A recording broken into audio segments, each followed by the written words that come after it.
It's Monday, July the 4th. Came out here on Saturday, had a pretty dismal day, 5 for 33. That was after the fabulous night on Friday, so I took all of Sunday to handicap for today. But I looked on the internet and I found a few stakes races I really liked. One race that was very interesting was the Grade 3 Bed of Roses at Belmont. Hilda's Passion, who I never liked at Gulfstream Park this winter, just had proved me wrong the last time out at Belmont. But today she went off a prohibitive 1-5, and of the $290,000 in the show pool, $270,000 of it was on her. She ran 6th of 7th. Look at the show payoffs. Wow, that's what you call bridge jumping, and they hit the water. My bet of the day, however, was at Colonial Downs, where it was on the dirt, which is rare for Colonial. It was the Chesapeake Stakes. And I like number 5, Immortal Eyes, who had run a game second to Ventana on the Pimlico undercard on Preakness Day. He went off at 6-5, and he walked with it, set a track record. A quarter of a mile left to go. Immortal Eyes cooked the half mile in 43 4/5 of a second. Escrow Kid out in the center of the track, trying to close the gap. Immortal Eyes 1 furlong out and a 3-length lead. Immortal Eyes, Escrow Kid running solid second. Nathan's HQ third to the inside. Immortal Eyes will streak under the Colonial Downs line in 1:07 and smoking full. I'd triple the bet, so that was nice, made me a winner on the day. So let's take a look at how we did here on Monday, July the 4th. Started off with my horse at Calder scratched, then I ran dead last at Churchill.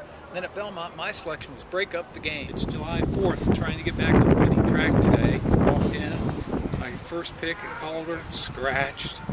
First pick at Churchill Downs, dead last. First pick at Belmont, won at 7 furlongs. It was a close second by a nose at 7 furlongs, and got beat a length at 7 furlongs, all earning 80+ buyer speed figures.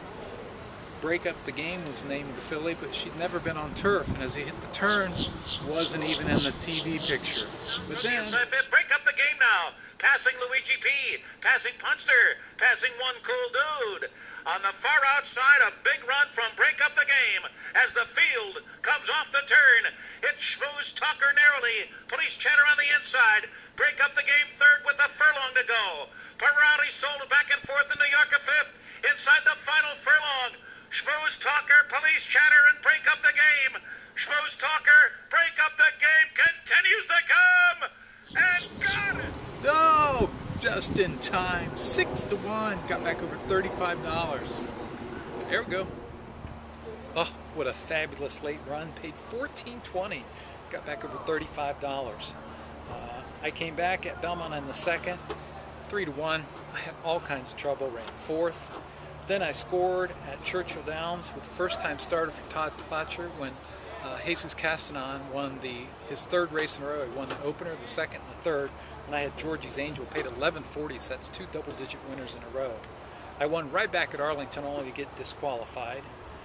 Then at Arlington in the second race, I had There's No Telling, who was dropping off a maiden special weight. He scored at 640. I didn't score again until the 4th at Arlington, where I had number 4, Pirate's Vow, went wire to wire, paid $3.40. Interesting, because I hadn't planned to play the Arlington card until this morning. Then I came back and I scored at Monmouth with number 5, Jersey Kiss, with Joe Bravo up. Luke the leader, unwritten, Jersey Kiss on the far outside continues to gain. Pinelands Pete has given way, and then it's Afternoon Treat. It is Trust Luke in front. Trust Luke the leader from Jersey Kiss. Afternoon Treat takes 3rd, unwritten back to 4th. Trust Luke bearing on Jersey Kiss, trying to get by, and does. Jersey And then Kiss. I came right back to score at Monmouth when they were going 9 furlongs on the turf. I had number 1, Breathless Storm. The pace was just so hot on the front end. Joe Bravo rounded home in the stretch, and then Marvelous Chester, Tune Me In on the far outside. Breathless Storm, Marshall is 4th behind them. Wildcatter trying to make a late bid. Breathless Storm takes the lead. Breathless Storm Joe Bravo owns the Jersey Shore, back to back. Scored again at Monmouth in the 9th, where Roaring Lion came from off a torrid pace. He'd won the Mr. Prospector Stakes last year. Scored again, paid $13.20. 44 1/2, they're into the stretch. And it is Roaring Lion and Sean Avery on the outside. These two. Roaring Lion's got the lead. He's got something left. Sean Avery on the outside, not getting to Roaring Lion and Mike Lizzie, who pull away to the wire. Then the feature race at Belmont. The 9th was the Grade 1 Prioris. I went with a Todd Pletcher horse who was third time out after having been purchased by celebrity chef Bobby Flay. Went up 7-1. 44 and 2/5 seconds. Top of the stretch. Quantum is the narrow lead. Roman Treasure fighting her all the way. Her Smile's coming on and dives to the inside. On the far outside, Pomeroy's Pistol is there. Final 16th of a mile. And here's Her Smile down on the rail. Pomeroy's Pistol on the outside. They're coming down to the finish. Her Smile. Her Smile wins. Her Smile, 7-1. Paid $16.20.